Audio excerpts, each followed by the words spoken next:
Mademoiselle Doré, je dois vous informer que cet entretien sera intégralement pas filmé. Bah écoutez, c'est très simple. Oh, mais j'adore là. Alors il préfère rester devant leur téléviseur et c'est dommage. Bon bah ça va. On arrête tout et on reprend le tournage quand vous trouverez un sac qui s'est joué. Ça y est, on décolle. Enfin, j'espère. Cet entretien sera intégralement pas filmé. C'est une fabrication artisanale. C'est fin, c'est très fin, ça se mange sans fin. Qu'est-ce qu'il fout? Cet entretien sera intégralement pas filmé. Et où est-ce qu'il est ce con de Perchman? C'est fin, c'est très fin, ça se mange sans fin. Moteur! Oh putain, moteur! Et bonjour, bienvenue dans cette deuxième émission de On n'est pas filmé, l'émission cinéma proposée par Station B en partenariat avec le Cinéma Luxe. Aujourd'hui, encore une très belle table, on est énormément encore une fois dans ce studio, vous ne pouvez pas le voir puisqu'on n'est pas filmé, c'est tout le but de cette émission justement, radio qu'on va proposer en bimensuel à retrouver le mercredi à 17h sur Station B si jamais vous nous écoutez en podcast. Nous sommes sur les réseaux sociaux donc n'hésitez pas à venir nous voir, on fait des petites animations d'ailleurs, récemment on en a proposé autour des idées de Lazare dernièrement à l'heure qu'on enregistre, donc n'hésitez pas à regarder sur Instagram, Apple Podcast, YouTube, Spotify. Lazare, bonjour, comment vas-tu ? Eh ben ça va bien, très content d'être là pour la deuxième fois. Oui. Ouais, c'est cool parce qu'on a beaucoup bossé entre les deux émissions, les réseaux comme tu dis, Spotify, Apple Podcast, on a refait des tableaux Excel dans tous les sens. Oui. Voilà, donc là on est prêt je crois. Ah bah totalement, on va pouvoir même vous envoyer ces documents si ça vous intéresse, un minima sur les coulisses dont on n'est pas filmé. Évidemment ça n'intéresse personne et j'espère bien puisque sinon vraiment vous n'avez pas compris la raison de ce podcast. Nous avons Lenny aussi, bonjour Lenny, comment vas-tu ?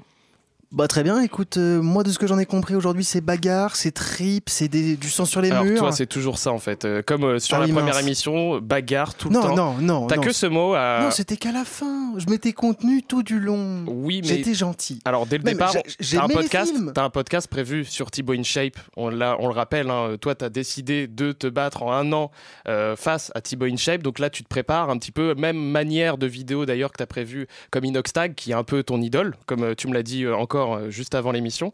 Et d'ailleurs c'était même un peu surprenant parce qu'on devait avoir un épisode avec Lazare et malheureusement tu n'es pas venu. Donc, ah oui c'est vrai, oui, c'est vrai. Écoute Benjamin, je te propose non, pour la prochaine. toujours pas, mon emploi du temps est vraiment très très très rempli puisqu'Antoine m'a convié potentiellement d'ailleurs à une soirée fanzine puisqu'il est là aussi pour présenter justement son projet. Comment vas-tu Antoine ? Bah très bien, merci beaucoup. Bon bah on va voir ça tout à l'heure, évidemment on va le présenter plus en détail et nous avons Seb aussi, très content d'accueillir autour de cette table. Comment vas-tu Seb ? Très bien et très content de réussir enfin à pouvoir venir dans cette émission. J'avais pas réussi à venir pour l'émission précédente et pour l'ancienne itération de cette émission. Là, on n'est pas filmé. Comme c'est pas filmé, je peux venir tranquillement. Je te rassure, on n'est absolument pas filmé parce que c'est vraiment le but. Pas d'image. Non, franchement, à part s'il y a des caméras de surveillance à la cité de chantier, mais sinon, on n'est absolument pas filmé. Lenny, on est d'accord ?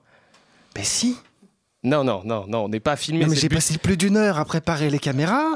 Non, mais ça, c'était pour prendre des photos pour les réseaux, on est d'accord. Non, elles sont là. Non, on n'est pas filmé. Évidemment, nous ne sommes pas filmés. Alors, à l'aide. Nous allons pas vous présenter nos petites têtes. Ne regardez pas sur YouTube ou autre. Ça va vraiment être une image fixe. C'est mieux d'écouter sur Spotify directement. Au programme de cette émission, on va revenir sur Terrifier 3 en parlant de ne pas filmer quelque chose, puisqu'il a été interdit aux moins de 18 ans pour rappel.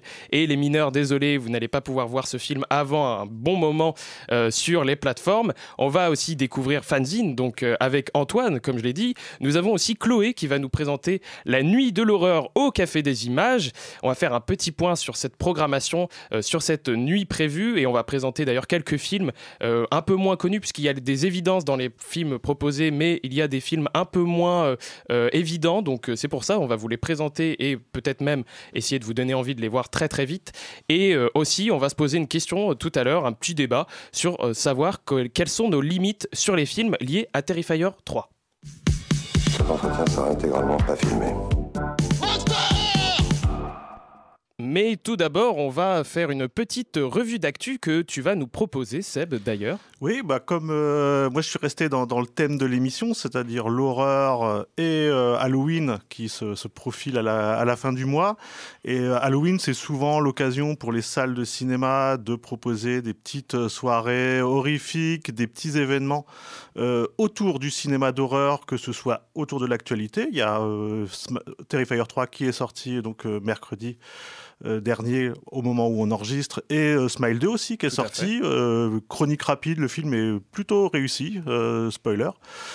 Bien plus que le premier. Donc je vous ai sélectionné quelques petites soirées à venir sur la fin du mois d'octobre et le mois de novembre. Donc on commence avec le 31 octobre, le soir d'Halloween, avec évidemment donc la Halloween Night au Café des Images à Hérouville-Saint-Clair. Mais ça, on reviendra tout à l'heure dessus sur la programmation. Avec Chloé, tout à fait. Mais du côté de nos camarades de Cinénacre à Douvres-la-Délivrante, il y a aussi la diffusion de Shining de Stanley Kubrick, un petit classique du genre, mais toujours agréable à voir ou à revoir sur grand écran. Du côté du cinéma luxe, ça se passera un petit peu plus tard, du côté de novembre, et avec la sortie de The Substance, dont on reparlera. Ça aussi, on tease les prochaines émissions. Dans la prochaine émission, donc le deuxième long métrage de Coralie Farja, et qui sera accompagné le 8 novembre en double programme avec Grave de Julia Ducournau. Donc deux réalisatrices françaises autour du body horror. Exactement, voilà. Le 16 novembre, si je ne me trompe pas, ça sera la diffusion de nouveau au Café des Images de Nope de Jordan Peele. Autre jeune réalisateur plutôt récent à doubler de l'horreur, même si Nope, c'est pas non plus son film le plus tourné vers l'horreur. Le film sera diffusé à l'occasion d'une carte blanche aux éditions Typhoon. Et puis, pour finir, le 22 novembre, au Cinéma Luxe, une soirée autour du cinéma de genre finlandais à l'occasion des Boréales. Donc avec là encore double programme. Sisu, qui est plutôt là un film d'action, avec un homme qui casse la gueule aux nazis. Ça fait toujours plaisir, c'est toujours sympa, voilà. Il n'y a pas beaucoup plus à résumer non plus, on va pas aller beaucoup plus loin. Et Ego, un premier film qui n'a pas eu de vraie sortie en salle, donc c'est vraiment exceptionnel de pouvoir le voir en salle. Ceux qui ont eu la chance de pouvoir le voir, c'était dans les cadres d'événements ou de festivals. Donc là, effectivement, vendredi 22 novembre, au Cinéma Luxe. Et enfin, 25 novembre, dans le cadre du Ciné-Club Réal, le ciné-club que le Cinéma Luxe organise avec l'association étudiante Réa, la diffusion de Fog de John Carpenter, Brouillard de Jean Carpentier pour les Québécois qui nous écoutent, il y en a peut-être. Et on les salue. Je l'espère. Je les salue d'ailleurs. Voilà. Classique du genre, donc le principe du Ciné-Club Réa, c'est donc la diffusion d'un film, pas forcément un film fantastique ou un film d'horreur. Là, il s'avère que c'est Fog qui sera diffusé et donc la séance est introduite, petite contextualisation du film, et puis à l'issue de la séance, petite discussion animée, histoire de partager l'avis, le ressenti de chacun autour, de façon assez sympa et assez conviviale. Bon, il y aura de tout, du coup, dans vos agendas là pour l'horreur, un mois complet même que vous pouvez déjà noter sur vos agendas carrément. Donc des anciens films, des nouveaux films, des films d'ailleurs peu diffusés, encore une fois Ego. Donc j'espère que vous avez tout bien noté sur vos agendas. Et où est-ce qu'il est ce con de Perchman? Qu'est-ce qu'il fout? Et revenons sur un film qui a su un petit peu faire un remue-ménage, on va dire, dans le cinéma en général, puisque ça faisait presque, il me semble, 18 ans, pour être précis, qu'un film n'avait pas été interdit au moins de 18 ans. C'était Terrifier 3 qui était présenté au Luxe pour 2 séances uniques, comme l'avait proposé d'ailleurs le Luxe pour Terrifier 2, dont justement l'une des séances était précédée d'un LPS. Terrifier 3 s'inscrit dans la lignée des films films d'horreur indépendants qui ont su captiver et un large public malgré des moyens limités. Réalisé par Damien Léon, toujours, qui est d'ailleurs toujours à la réalisation et qui avait proposé des courts-métrages autour de cette figure, Art le clown, un personnage désormais culte dans le genre du slasher, très vite d'ailleurs, puisque c'est vrai qu'il a su être iconique assez rapidement. Évidemment, son succès en grande partie lié à son buzz autour de son interdiction aux mineurs, ce troisième opus, se distingue des blockbusters hollywoodiens parce que c'est avant tout un ancrage dans le cinéma indépendant. Comme ses prédécesseurs, le film a été produit en dehors des grands studios, permettant à Léon une liberté créative totale, et ça se ressent énormément. C'est un projet porté par la passion de ses créateurs et financé en grande partie par des fonds récoltés via des campagnes de financement participatif, notamment sur Indiegogo. Les fans ont su donc être impliqués dans ce processus, ce qui a renforcé évidemment encore une fois toute la fanbase autour de cette saga. Malgré cette popularité, Terrifier 3 reste fidèle à l'esprit low budget qui a fait le succès de sa franchise, avec un budget environ de 2 millions de dollars, loin des millions qu'on demande pour les productions d'horreur grand public comme Smile 2. Le film se concentre sur des effets spéciaux pratiques et une ambiance viscérale. Damien Léon, qui gère à la fois la réalisation, l'écriture et les effets spéciaux, met un point d'honneur à créer des scènes gore saisissantes sans recours massif aux effets numériques coûteux. Cette approche évidemment renforce l'authenticité des scènes qui sont saluées par leur aspect brut et artisanal. Et est-ce que autour de cette table vous avez salué ce troisième opus de Terrifier pour ceux qui l'ont vu? On va commencer par celui qui fait des grimaces puisqu'il n'est pas filmé, donc je vais directement lui donner la parole. Lenny, qu'est-ce que tu as pensé de ce Terrifier 3, même si je connais déjà ton avis? Tu as adoré. C'est vraiment typiquement ton film. Alors ça dépend, parce que je pensais pas être dans un monde où chacune de mes émotions devait être inversée. Voilà. Non, parce que c'est une merde. On peut jouer. Voilà. D'accord. C'est-à-dire que à la base, moi, je suis censé être client de Terrifier. D'accord. Les films d'horreur bourrins, un peu débiles, c'est ma cam. J'adore Gérard May, j'adore même certains films qui peuvent être relativement critiqués. Je crois que c'était l'an dernier où j'avais vu le film Vénus, qui avait de grosses faiblesses, mais pour moi qui était un divertissement et surtout un moment très généreux. Sauf qu'il faut être généreux avec autre chose que des litres de faux sang. Faut essayer d'utiliser ta caméra, faut essayer d'utiliser un peu la lumière. Là, j'ai l'impression de me retrouver sur le plateau de je sais pas quelle série télé ou téléfilm M6, Papa Noël, vient trancher les gamins. Je m'ennuie. On va sonder un petit peu les autres quand même pour savoir quelles sont vos positions face à ce film. Lazare, qu'est-ce que tu as pensé de ce film justement, puisque tu as présenté un LPS avec Zéphyr qui va nous donner aussi son avis? Moi c'est avant tout un souvenir de séance parce que effectivement pendant le Lux Picture Show la salle était pleine et tu y étais d'ailleurs Lenny.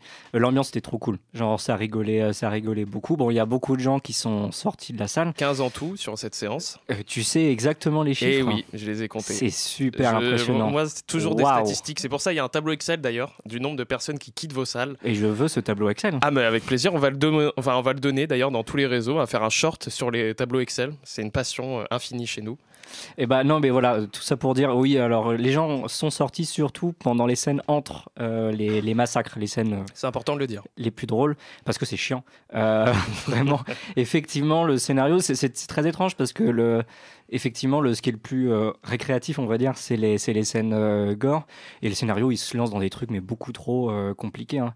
Là, sans spoiler, la fin conduit quand même à un Terrifier 4, voire un Terrifier 5, vu à quel point l'intrigue commence à avoir une arborescence compliquée. Mais alors après, par contre, moi, j'ai trouvé ça super fun. T'as vraiment des idées très créatives. Il y a beaucoup de sang. Moi, j'ai bien ri. Et puis, le fait que les gens rigolent autour, ça participait à faire que bien que le film soit beaucoup trop long, c'était cool. Antoine, je crois aussi que tu étais à la séance, tu étais même au premier rang. Je peux dire ta position exacte si tu veux pour que tout le monde te piste au cas où, Antoine. Mais c'est flippant. Est-ce que c'est le but, on est dans une émission horreur, donc si tu n'aimes pas ça, tu peux y aller. Évidemment, on n'est pas filmé, donc aucune archive de toi. Mais est-ce que tu as bien aimé quand même Terrifier 3 ? Moi j'ai bien aimé, mais parce que j'avais pas vraiment d'attente en fait. J'ai découvert la saga assez récemment et pour moi le 3 j'ai beaucoup rigolé quoi. Enfin, il y a des scènes très ingénieuses en termes d'exécution. Il y a une scène avec une tronçeuse, une douche. Ou dans un centre commercial qui m'a voilà. Je pensais pas qu'ils iraient aussi loin. Ça te donne envie de prendre des douches dans un centre commercial, si j'ai compris? Ça peut être un concept, mais j'invite vraiment à aller le voir juste pour l'ingéniosité dans les scènes d'exécution, on va dire. Tout à fait. Ce qui a pu évidemment valoir ce moins de 18 ans. Et on a aussi Zéphyr qui a vu, je crois, le film. Alors, est-ce que tu as un avis mitigé plutôt? Puisque là, c'est vrai qu'on a Lenny qui a tendance à être le grincheux, le Grinch même, limite. Là, il est en train de faire des grimaces. Heureusement qu'on n'est pas filmé. Zéphyr? Eh ben moi, je suis un peu partagé, mais pas trop, parce que je savais que Terrifier allait pas non plus être l'expérience cinéma de l'année ou quoi, mais les salles avaient un peu besoin, notamment le public jeune, de leur Jason Voorhees, de leur Freddy les Griffes de la Nuit. Et du coup, de rigoler devant un serial killer qui se prend pas du tout au sérieux, c'était bien. Après, effectivement... on va pas aller jusqu'à un Terrifier Cinematic Universe, c'est pas non plus, c'est un peu un industrie plante comme on dit dans le milieu, c'est un petit peu créé pour plaire, mais ça plaît. Et j'étais au premier rang, les gens étaient très contents, j'avais une place un peu médiocre vu que je voyais l'écran de travers, mais ça n'a pas enlevé au fun du truc. Et ouais, effectivement, des effets super, un personnage super bien joué, une intrigue dont on pourrait se passer, mais il faut bien le relier aux deux, parce que sinon, ça fait 3 opus de Terrifier 1. Et surtout mais voilà, que, oui, c'était super. Surtout que le 2 n'avait pas grand lien avec le 1, malgré évidemment quelques petits détails qui sont en fait en réalité des spoils, puisqu'il me semble que le personnage du 1 qui survit, Seb remémore-moi. En fait, on explique qu'il ressuscite le personnage de Art, le clown. Voilà, c'est assez simple, c'est pas très, poussé. Pas très poussé et c'est pas très intéressant non plus dans la mécanique. C'est pas une révolution en termes de mécanique narrative, la saga des Terrifier, faut être sincère. Ça, je pense que là-dessus, autour de la table, on est tous d'accord. Lenny? Je crois que ce que tu voulais dire, c'est que l'un des personnages qui revient dans le 3 est un personnage issu du 1, de fait. Oui. Le 2 est une suite littéralement à l'instant près, c'est-à-dire qu'on peut mettre les films bout à bout, on a la suite quasiment plan par plan entre le 1 et le 2. Juste une petite différence quand même, parce que l'un des deux films, on n'a pas fait des choses pour nettoyer des toilettes avec la caméra, mais ça peut choquer visuellement. Mais après, le truc, c'est que, je crois que c'était Zéphyr, tu disais que c'était un film qui était fait pour plaire. Vu les origines un peu du principe de Art le Clown, où c'était un personnage secondaire dans un court-métrage, puis 2 petits courts-métrages, puis un long-métrage qui essaye d'avoir des moyens, mais qui n'en a quasiment pas, même si personnellement, cette saga que également j'ai découvert relativement récemment, ne m'intéresse pas, parce que comme j'ai dit, je considère que c'est quelqu'un, même s'il n'a pas beaucoup de budget, utiliser sa caméra, ça n'intéresse pas. Malgré tout, il y a quand même cette idée c'est quelqu'un qui est, de ce que j'en ai l'impression, sorti un peu de nulle part. Ce personnage de Art le Clown est arrivé au bon moment, parce que il y avait le côté, pas si longtemps que ça, le clown tueur en série. Il y a le côté autodérision, je veux dire, même si un Freddy Krueger pouvait faire rire, on n'était pas sur un Jason qui va te faire rire comme Art le Clown. Donc, pour moi, je pense que c'est aussi bien la performance de l'acteur, qui est un très bon mime, et le personnage qui est véritablement presque le seul sel du film et de la saga. Lazare? Oui, je voulais juste d'abord dire que je suis d'accord avec Zéphyr. Je trouve ça assez cool qu'on ait ce nouveau personnage qui est vraiment une nouvelle figure de l'horreur et que ça accompagne en fait une nouvelle génération de cinéphiles. Et en fait, je voulais revenir par rapport à quand même l'interdiction aux moins de 18 ans, qui, à mon sens, est largement abusive. Non, parce que en fait, effectivement, c'était a priori les meurtres d'enfants qui posaient problème. Ouais. Je trouve qu'on a des films bien plus choquants qui sont interdits aux moins de 16 ans. Là, le traitement, il est quand même plutôt grand guignolesque. Je veux dire, c'est un film qui est plutôt drôle. Les scènes où, effectivement, des enfants sont tués, c'est pas explicite. Je veux dire, en fait, il se complaît pas à filmer vraiment les gamins qui sont massacrés sous nos yeux. Ça va être des inserts après les scènes, voire du hors-champ. Je trouve pas qu'il y ait quelque chose de particulièrement malsain là-dedans. Et sinon, le reste du film est à égalité avec le 2. Surtout que beaucoup en disaient aussi de la saga que la différence avec le 2 reste minime. C'est ce que tu disais, Seb, d'ailleurs, avant l'émission. Donc, en fait, le 2 est moins de 16 ans mérité, mais le 3 n'a pas grande différence par rapport à l'ancien opus, puisqu'on est sur exactement les mêmes mécaniques, Seb. Oui, c'est ça. C'est qu'on est effectivement sur une série de films qui jouent sur le grand guignol. Donc, effectivement, sur une mécanique pas du tout réaliste et pas du tout d'immersion. Qui plus est, pas forcément aidé par une... Mais ça, c'est autre chose, par une narration qui fait que moi, globalement, personnellement, les personnages, je m'en fous un peu. Quels qu'ils soient, d'ailleurs, que ce soit du côté de Hart ou du côté des autres personnages. Après, il s'avère que l'interdiction de moins de 18 ans, elle a fait énormément de bien, j'ai envie de dire, au film, parce qu'en France, elle a mis un coup d'éclairage, comme c'est une interdiction pour les films d'horreur relativement rare, elle a mis un coup de projecteur sur le film. Il y a un mois, personne ne se souvenait que le film sortait, hormis les fans de la saga. Et là, d'un coup, effectivement, c'est devenu une sortie massive, un phénomène avec des taux de remplissage de séances exceptionnels. Ouais. Pour donner des chiffres, c'est à peu près équivalent à la sortie du Comte de Monte Cristo en taux de remplissage de salles. Ouais. Actuellement, on est à 300 000 entrées en France à l'heure où on enregistre. Oui. Et c'est fortement possible que ça évolue vers les 500 000, voire un peu plus, si évidemment ça perdure jusqu'à Halloween. Ouais, c'est ça. Je pense qu'en plus, le film, effectivement, aura sans doute entre guillemets, une deuxième couche dans certains cinémas qui vont effectivement profiter de ce film-là pour faire leur soirée d'Halloween. Il faut savoir que c'est quand même aussi quelque chose, pas forcément de franco-français. Le film marche très bien aux États-Unis aussi, à tel point qu'on considère qu'il est en train actuellement de booster la sortie du Robot Sauvage, parce que le Robot Sauvage, en fait, comme le film a aussi une interdiction aux États-Unis, les jeunes prennent une place pour le Robot Sauvage et se glisse discrètement voir Terrifier 3. Donc le film, effectivement, les billets sont pour le Robot Sauvage, les spectateurs pour Terrifier 3. Bon. Et petite anecdote sur le film, puisque moi j'aime bien les petites anecdotes, c'est que comme je vous l'ai dit au début de cette chronique, Terrifier 3, c'est donc principalement aussi financé, enfin principalement à hauteur de 500 000 pour cet opus, mais financé par donc des contributeurs. Et c'était évidemment une petite contrepartie proposée par le réalisateur. Il proposait comme contrepartie pour celui qui donnait le plus pour ce film une somme évidemment conséquente. Un fan, il pouvait mourir dans le film, tué par Art le clown dans une scène ultra gore. Et alors on ne sait pas exactement où elle se situe, ça n'a pas été dit ouvertement, mais apparemment elle se situerait donc dans la scène de la boîte de nuit, apparemment qui n'est pas sur toutes les copies françaises de ce que j'ai compris. Donc on n'a aucune information officielle de ce côté-là, mais en tout cas la bande son était elle particulièrement prenante. Ce soir j'ai préparé des paupiètes de dinde. C'est fin, ça se mange sans fin. Et c'était donc la bande originale prévue donc pour Terrifier 3.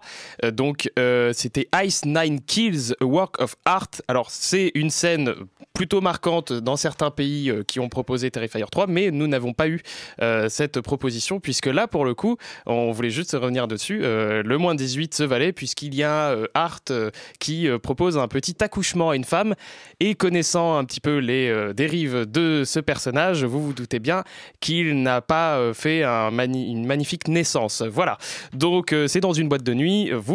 Si vous voulez voir cette scène, elle est interdite, mais elle est sur YouTube. Donc voilà, elle n'est pas interdite dans notre pays puisqu'elle n'est pas proposée dans les cinémas. Je vous propose par contre de revenir sur Antoine, donc qui nous propose donc Fanzine et son Terreur Nocturne. Alors déjà, qu'est-ce que c'est tout simplement Fanzine et Terreur Nocturne, si tu as un petit résumé pour nos auditeurs?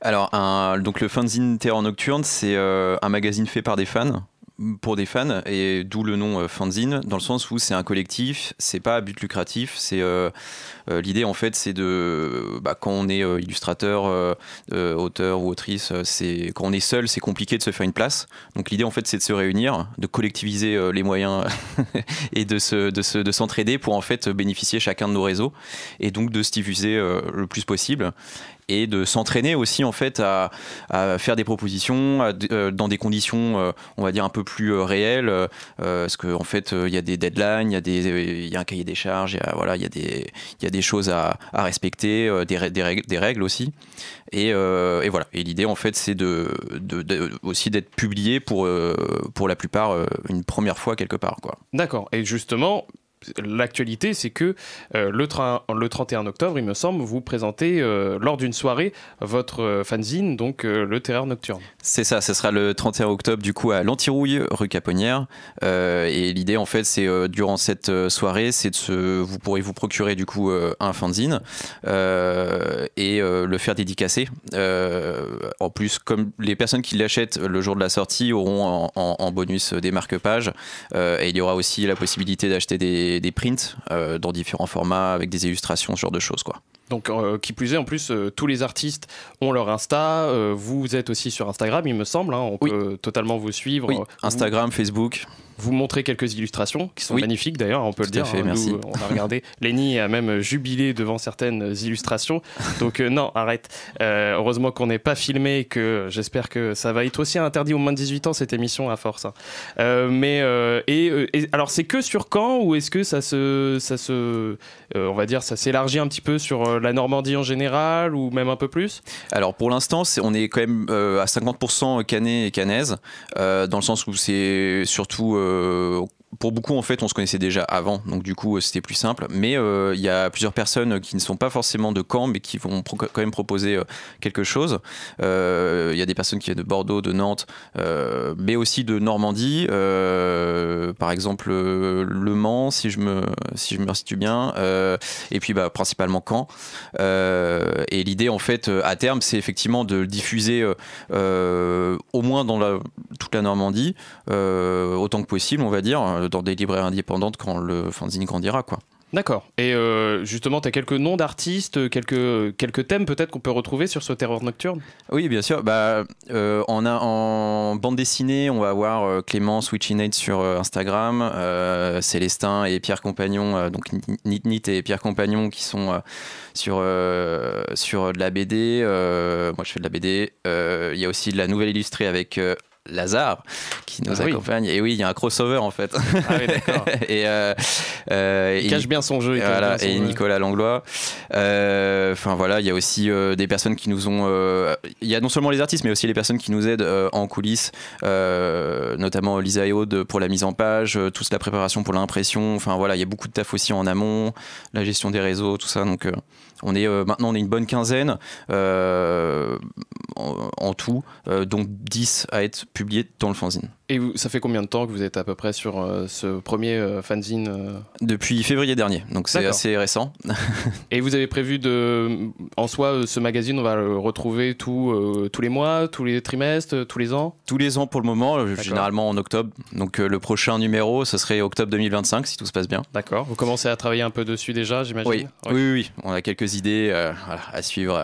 Évidemment, sur les réseaux, donc si tu peux redonner le réseau histoire qu'on soit sûr. Oui, donc sur Insta c'est Zine Terreur Nocturne et sur Facebook c'est Terreur Nocturne. Écoute, merci beaucoup. Alors je crois que qui plus est, si jamais vous êtes à la Nuit de l'Horreur au Café des Images, on peut retrouver quelques petits lots à gagner de ce que tu disais.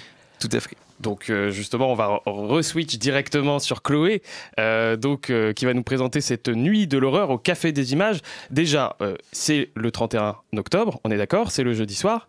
Bonjour. Bonjour, comment vas-tu? Ça va super, merci. Bon. Et justement, sur cette Nuit de l'Horreur, donc une nuit de programmation de films, comme vous avez en plus proposé il n'y a pas longtemps une nuit Tim Burton, donc en plus ça se lie un petit peu, parce que Burton, on va dire, c'est le début de l'horreur pour certains, et puis ensuite, sur le côté gothique, et ensuite on va suivre petit à petit. Alors, il y a beaucoup de films diffusés, moi je regarde là actuellement, je vois plusieurs programmes. Est-ce que tu peux nous présenter un petit peu ce déroulé de la soirée, de cette nuit? Je vois 8 films. Alors, il y a 8 films à la nuit? 6. Il y en a 6. 6.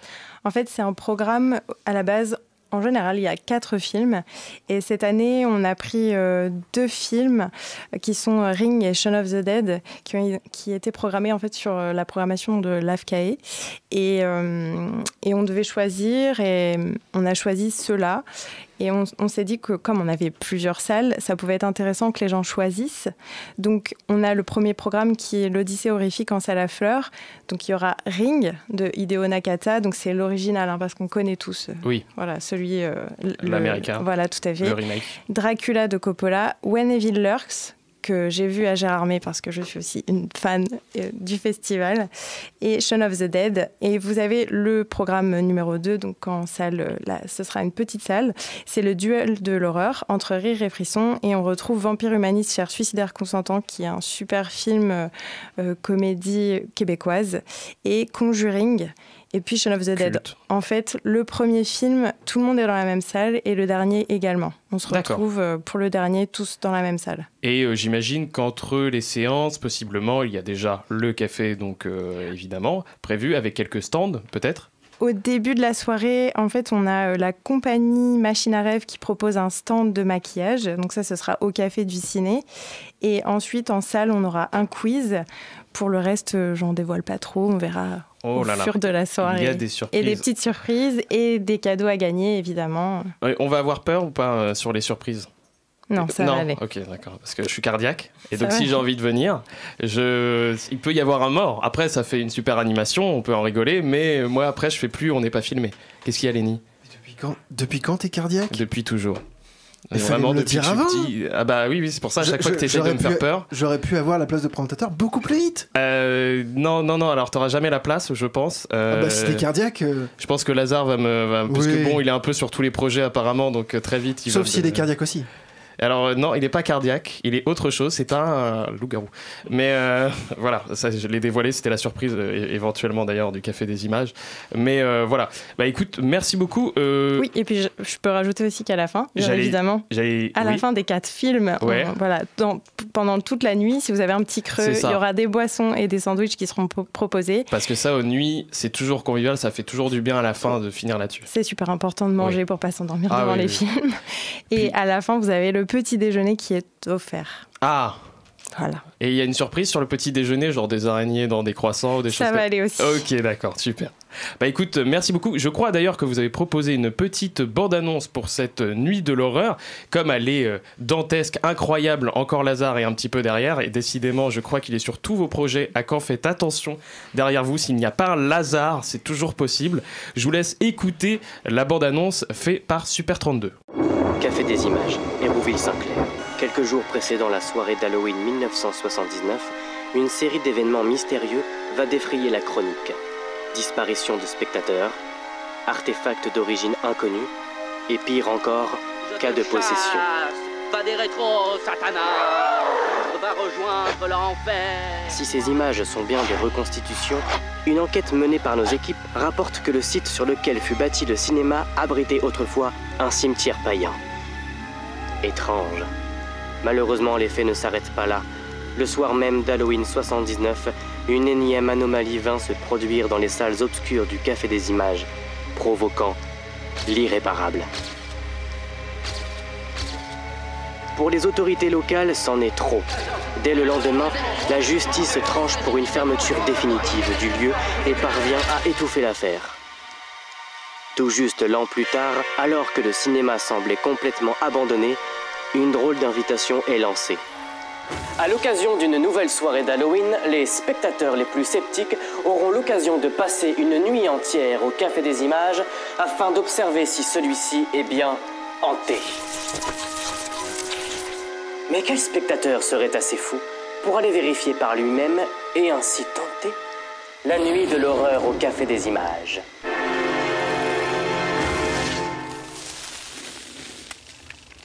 Qualité incroyable de Super 32, on peut le dire, c'est que autant visuel, elle est impressionnante. D'ailleurs, Chloé, tu es en zombie dans la bande-annonce, il me semble. Je suis possédée. Oui. T'es possédée, parce que excuse-moi, oui, c'est pas vraiment zombie, il faut pas parler comme ça, c'est un terme à ne plus utiliser. Donc c'est personne en état de morbidité avancée, excuse-moi, c'est vrai, il faut pas le dire comme ça.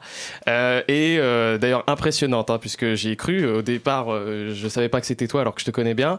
Et quand tu m'as montré la vidéo, je fais ah bah oui, c'est toi, d'accord, ok, bon bah écoute, super. T'as une carrière là-dedans. Je serai en tête d'affiche un peu partout, vous verrez. Bah, peut-être qu'un petit truc en plus d'eux va proposer après par la suite des zombies ou des choses comme ça. Et donc j'espère que tu seras dedans, une super comédie française autour des zombies. Et la qualité de Super 32, c'est ça, je voulais revenir, c'est que même à l'audio, on est dedans et c'est super avec la voix off en plus, on est vraiment dans l'univers. Oui, Lazare, puisque tu veux plébisciter un petit peu. Non, c'est juste pour mettre en lumière quand même le travail de Monsieur Bussy, qui a fait toute la conception sonore. à la base, ce qui devait être une bande-annonce vidéo marche très très bien en audio. Donc, c'est magnifique. Quel travail. Je pense qu'on est sur une des meilleures qualités de bande-annonce qu'on a pu voir dernièrement. Et je pense que Super 32, vous allez encore en entendre parler de toute façon sur Caen, ça c'est sûr. Et sur cette programmation, on a quelques films évidents, comme on a dit. On a Ring de Hideo Nakata, on a évidemment Shaun of the Dead, donc ça c'est les évidences qu'on a envie de voir et revoir. Mais on a d'autres petits films un peu moins évidents. On a When Evil Lurks, donc de Demian Rounia. Donc je crois qu'il a été présenté à Gérardmer, ça c'est vrai, Chloé, tu l'as mis en avant. Vous l'avez vu, il me semble, Chloé et Lenny. D'ailleurs, qu'est-ce que vous pouvez dire de ce film, puisque c'est vrai qu'il a été assez marquant lors de sa sortie.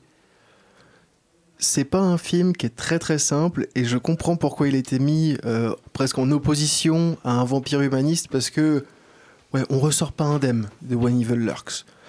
Pour le comparer un peu avec, je suis désolé, c'est pas forcément les mêmes niveaux, mais un Terrifier 3, là ici on a une mise en scène qui va être à mon sens très significative, va avoir un intérêt et quand, oui ça va se lâcher niveau gore, niveau... un peu purulent, hein, soyons honnêtes. Hein. On est dans le sale. Hein. On va pas être bien à l'aise. Je vois moins de 16 ans, c'est pas pour rien. Oui. C'est-à-dire qu'il y a une scène que je dirais avec un chien et une enfant qui peut marquer. Voilà. Donc je crois que Lazare voit parfaitement de quoi je parle. Ouais, bah là pour le coup c'est explicite hein, quand même avec. Oui, je vais pas trop en dire, mais. Sans être montré. Ironiquement. Attention. Ça met un peu de temps. Alors, pour moi, c'est un peu rapide, mais après, c'est peut-être un peu loin, mais c'est un très très bon film. C'est surprenant, oui. Oui, Chloé ? En fait, il y a pas mal d'enfants aussi dans ce film. Et je vais pas en dire plus, mais je pense que il y a du gore, c'est du moins de 16 ans, mais parce que ça concerne aussi un peu les enfants. Donc c'est terrifiant aussi. Oui. Là-dessus, je pense que ça a frôlé le moins de 18 potentiellement aussi. Mais ça aurait donné un beau coup de projecteur, mais que vous donnez évidemment au Café des Images. Oui, Lenny, tu voulais faire un petit mot sur ce film ? C'était également pour montrer le fait que, si je m'abuse, on n'a pas spécialement parlé du synopsis, mais on va suivre principalement, si je ne m'abuse, deux frères qui... on va dire il s'est passé quelque chose dans leur petite campagne un peu reculée, quelque chose qui est un peu un symbole de « c'est la merde », ça va partir très très loin, et là on pourrait supposer que, oui d'accord, c'est la vieille folle du coin qui a vu quelque chose. Non, dès le début, visuellement, on nous montre qu'il y a un problème, si je puis dire, de taille, on ne va pas pouvoir faire à côté, et ça va avoir des conséquences dramatiques pour tout le monde, quand bien même les gens ne sont pas convaincus que ça existe. Et quand je vois donc cette programmation prévue, je vois encore d'autres évidences. Évidemment, on a Dracula, on a Conjuring. Antoine, si là sur les 6 films proposés, lequel tu sauterais dessus pour le voir ou le revoir ? Ring direct. Ouais, clairement, ouais. Alors moi j'avais beaucoup aimé aussi j'avais aimé beaucoup le remake américain d'Igor, je sais plus le nom du réalisateur exact. Mais l'original, j'avais beaucoup aimé, mais ça fait très longtemps, donc du coup, ce serait pour moi l'occasion éventuellement de le revoir. Oui, en plus, en condition, j'imagine, tu l'avais pas vu au cinéma la première fois ? Non. Donc voilà. Et on a surtout Vampire humaniste cherche suicidaire consentant. Un nom à rallonge, mais qui dit déjà beaucoup sur le film, extrêmement marrant. Comme tu disais, Chloé, donc toi, tu l'as vu, et tu disais un petit peu comédie. Je l'ai vu aussi à Gérardmer. Ouais. J'ai trouvé ça juste tellement bien. Enfin, en fait, c'est... Comme le nom l'indique, sans spoil, c'est une vampire qui carrément se fait nourrir par ses parents chassent, elle veut pas tuer en fait des gens, et elle va essayer de trouver des personnes qui veulent se suicider afin de pouvoir survivre. Et en fait, elle va rencontrer un garçon, et c'est vraiment un film extraordinaire. De toutes les personnes qui ont vu ce film, j'ai l'impression que ça a fait un consensus total, surtout que ça frôle la comédie romantique à plusieurs moments, avec une très très bonne BO que je vous propose aussi de découvrir. Pauvre type, espèce de con, t'es vraiment rien qu'une merde. Et c'était Karen Dalton, Something on Your Mind, que je vous propose aussi de découvrir encore une fois directement dans Vampire humaniste cherche suicidaire consentant dans la programmation de la nuit de l'horreur du Café des Images. Je vous propose désormais notre petit débat, notre petite lettre du luxe, entre guillemets, on aime bien. C'était ce qu'on proposait aussi sur Encore plus de cinéma. C'était cette petite question en tant que spectateur, puisque évidemment notre expérience est intéressante. Vous pouvez aussi débattre dans votre tête avec nous, même si évidemment on ne vous entend pas. Vous pouvez tenter tout de même. Donc je vous propose la question suivante, liée évidemment à l'horreur et à la violence, puisque Terrifier 3 était vraiment sur beaucoup de débats. Quelles sont vos limites dans les films et à quel moment vous trouvez donc votre limite dans un film par rapport à ce qu'il peut proposer de gore, de violent, de peut-être aussi sexuel, un peu trop démontré, si vous avez des idées en tête. Est-ce que quelqu'un a déjà un peu un film en tête? Vas-y Seb. Ouais, moi ce qui a tendance effectivement, alors choquer c'est un grand mot, mais en tout cas à me gêner, c'est finalement le réalisme. Moi finalement je suis plus choqué, plus troublé par des images d'actualité, des images d'accidents, de choses comme ça, que par Terrifier ou de la fiction. La fiction, ça reste de la fiction, on sait ce qu'il y a derrière, on sait qu'il y a des maquillages, des effets. Moi, j'ai pas trop cette distance, elle existe en fait. C'est plutôt quand on a ou véritablement la réalité ou un trouble au niveau de la réalité, comme c'était le cas à une époque dans certains documentaires, notamment les Mondo italiens, qui étaient des documentaires qui jouaient avec la réalité, qui montraient, on va dire, les aspects extrêmes de la réalité, images de guerre, images de torture. Pas forcément de torture, mais de torture animale, en tout cas, avec en plus le côté parfois que c'était pas toujours capté complètement directement, mais qu'on sait que certains films mettaient entre guillemets de l'huile sur le feu de certaines situations pour obtenir des images choquantes, pour obtenir des images les plus graphiques possibles. Tout à fait. Et quelqu'un d'autre aussi sur ce réalisme, on va dire, de l'image, ça vous touche? Oui, Lazare? Bah oui, ça, pour le coup, on peut parler du film Cannibal Holocaust, qui est réputé comme un film insoutenable. En vérité, ce sont les scènes où il tue véritablement des animaux devant la caméra, en fait, qui sont particulièrement choquantes. Et c'est pour ça d'ailleurs qu'il y a eu le procès à la base. C'est que le procès, on a cru que c'était par rapport aux conditions et à ce frôlement vers la secte, évidemment les cannibales qui étaient démontrés. Et en réalité, non, c'était par rapport à la violence animale qui était montrée et l'excuse. Petite anecdote, du coup, ils ont gagné leur procès. Pourquoi ? Parce qu'ils ont dit, mais oui, mais tous les animaux qu'on a tués à l'écran, on les a mangés. Et ils ont gagné le procès avec ça. Voilà, petite anecdote. Antoine ? Sur l'aspect un peu réaliste, souvent on se concentre sur le graphisme, le visuel avec ce qui apparaît à l'écran. Mais moi j'ai vu un film qui m'a profondément marqué assez récemment, c'est Les Chambres Rouges de Pascal Plante. Ou Planté, je sais pas comment ça se prononce le nom. Tu peux dire les deux comme ça s'il se reconnaît. Voilà, sorti en 2024 et qui est un film assez particulier parce qu'en fait il n'y a pas de scène violente qui va être montrée directement à l'écran, mais ça va surtout passer par le bruitage notamment. Moi j'en ai pas dormi de la nuit quand je l'ai. Enfin, ça parle c'est un film de procès sur un tueur, une sorte de tueur en série qui tue des gens dans une Red Room, qui est une sorte de légende de l'internet. Et on nous décrit par le bruit des scènes d'une violence absolument inouïe. Et pour autant, je suis très grand amateur de films absolument horribles comme très gore ou violents. Mais alors celui-là, je l'ai vu il y a un mois, là, je m'en suis toujours parmi, quoi. Et il est sorti récemment En 2024, en janvier 2024. D'accord, ok. Et c'est parce qu'il est en SVOD maintenant sur Canal Mandela. D'accord, j'irai voir, même si évidemment je vais me préparer avant.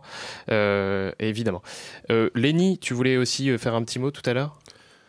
Personnellement, ce que je trouve drôle, c'est en opposition à tout ce qui peut être l'excédent de tripaille, de sang, moi ce qui va véritablement réussir à me mettre mal, mais presque de l'ordre du physique, ça va être le détail. Ça va être le plan où, pendant beaucoup trop longtemps, un ongle se fait arracher, une dent est retirée, ce genre de choses. C'est des cauchemars, ça. C'est ce moment où tu as presque l'impression, quand même, on ne l'a jamais vécu, de pouvoir ressentir la douleur. L'automutilation, quelque part ? Pas spécialement, parce que ça peut être infligé ou quoi que ce soit. Je vois à peu près le genre de film que tu parles. Pas que, parce qu'il y en a eu d'autres, mais c'est le genre de moment où on n'est plus dans hey, je vais te découper le bras avec une scie, je vais remonter en sens inverse au niveau de ton crâne, enfin peu importe, m'en fous. Quand c'est dans le grand guignolesque, on s'en fout. Enfin, personnellement, ça ne me touche plus, ça peut me faire rire, mais ce n'est pas le genre de moment où je vais être tant que ça m'a mal à l'aise. Ou alors c'est que la mise en scène est véritablement efficace, que le film de bout en bout a été impeccable. Mais pour moi, au contraire, c'est ces petits moments presque de l'ordre du vicieux, de... Tu peux t'imaginer le son qui se passe, la douleur, la lenteur du truc. Et justement, dans ces films moins de 18 ans, je crois que Seb, on en parlait un petit peu avant d'un film précisément, Serbian Film. Ce côté, alors là, oui, j'ai vu puisqu'on n'est pas filmé, donc je vais le dire, il a fait tout de suite les yeux au ciel, puisque ça, c'est le genre de film qui essaye d'être violent pour être violent. Voire même qui essaye de choquer pour choquer, on va le dire. D'une part, c'est effectivement de l'extrême pour l'extrême, on va dire. Moi, je trouve sans finesse. Je pense que c'est un film stupide dans ce que ça dit et dans la façon dont de le dire, parce que finalement, il y a quand même un truc qui ressort, c'est que quel que soit le nombre de litres d'hémoglobine qui est à l'écran, il y a une qualité derrière qu'il doit y avoir, c'est la qualité de mise en scène. La vérité, c'est que pendant des années, on nous a dit que Massacre à la tronçonneuse, l'original de Toby Hooper, c'était un film extrêmement gore, extrêmement. Dans les faits, il n'y a quasiment pas de sang, il n'y a pas de plan gore dans le film.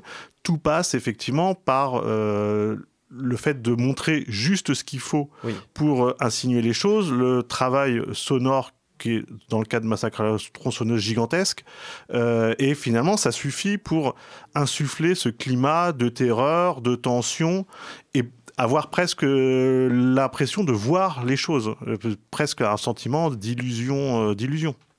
Oui, Lazare. Oui, moi il y a The Human Centipede, moi je pense que c'est le film qui m'a le plus choqué de ce point de vue-là. Parce que effectivement là, il y a un travail. Je trouve pas que le film soit stupide dans le fait qu'il est très efficace, la mise en scène, l'image est plutôt léchée, mais là on sent que c'est vraiment un film qui est profondément là pour choquer. Le pitch, c'est un fan du premier film de Human Centipede 1 qui le voit et qui se dit ah bah tiens, ce serait bien que je fasse la même chose. Le 2 particulièrement. Dans le 2, il se dit le mec, je vais faire la même chose dans la vraie vie. Donc on a un parti pris beaucoup plus réaliste. Et là en fait c'est une débauche.